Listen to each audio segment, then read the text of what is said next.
Hello and welcome back. In this video, we'll see an introduction to pivot tables, Excel's dynamic and interactive tables.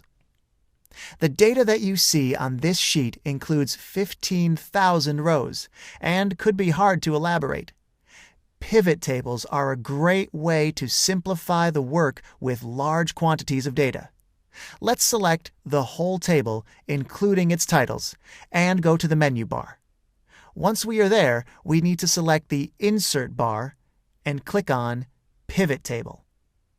In this dialog box, we have to confirm that we want to create a pivot table for our current selection. We will click OK. A new sheet opens and our pivot table is ready to be created. First, we have to select which is the field that we would like to analyze in our table. Let's say that we are interested in seeing more about volumes.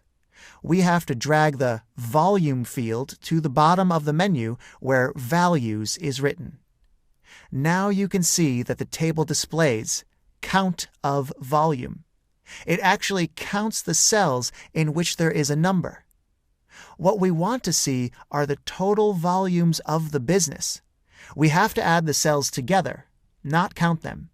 Therefore, we will click Volume and go to Value Field Settings, where we can choose what type of action is to be carried out. Here we will select Sum. Let's add a few rows and columns to the table.